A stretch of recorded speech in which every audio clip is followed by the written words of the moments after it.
அன்பர்களுக்கு வணக்கம். We home Tamil Karur சேனலுக்கு தங்களை அன்புடன் வரவேற்கிறேன். இன்னைக்கு இலக்கணம் என்றால் என்ன அப்படின்னு பார்க்கலாம்.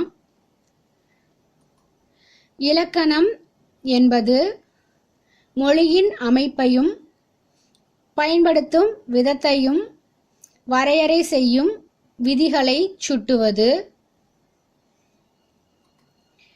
தமிழ் இலக்கணம் தமிழ் மொழியை பிழையின்றி பேசவும் எழுதவும் துணை செய்வது.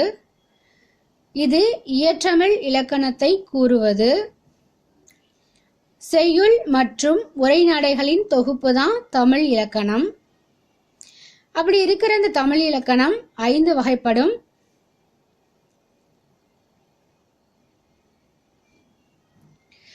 எழுத்து அல்லது எழுத்திலக்கணம், சொல் அல்லது சொல்லிலக்கணம்,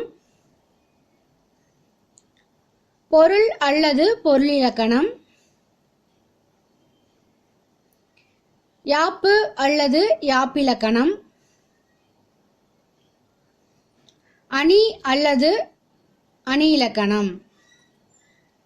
இப்ப இந்த இலக்கண வகைகள்ல மொழிக்கு இலக்கணம் கூறும் இலக்கண வகைகள்னு பார்க்கும்போது எழுத்திலக்கணமும் சொல்லிலக்கணமும், மொழியில் எழுதப்படும் இலக்கியத்தின் உள்ளடக்கத்திற்கு இலக்கணம் கூறுவது பொருள் இலக்கணம், இலக்கியம் எழுதப்படும் செய்யுளின் இலக்கணம் கூறுவது யாப்பிலக்கணம்,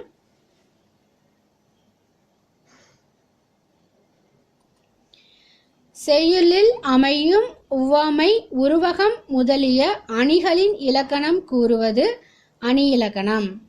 இதை ஒவ்வொன்றையும் பற்றி அடுத்த வீடியோவில் ஃபுல்லாக பார்க்கலாம். வீடியோ பார்த்ததுக்கு மிக்க நன்றி. இதுவரைக்கும் நம்ம சேனலை சப்ஸ்கிரைப் பண்ணாதவங்க இப்போவே சப்ஸ்கிரைப் பண்ணுங்க. வீடியோவை பார்த்துட்டு உங்களுக்கு பிடிச்சிருக்கும் லைக் பட்டனை கிளிக் பண்ணுங்க. வீடியோ பற்றிய உங்களுடைய கமெண்ட்ஸை எனக்கு கமெண்ட்ல சொல்லுங்க. வீடியோவை உங்க ஃப்ரெண்ட்ஸ் கூட ஷேர் பண்ணுங்க. இப்படிக்கு உங்கள் வி ஹோம் தமிழ்.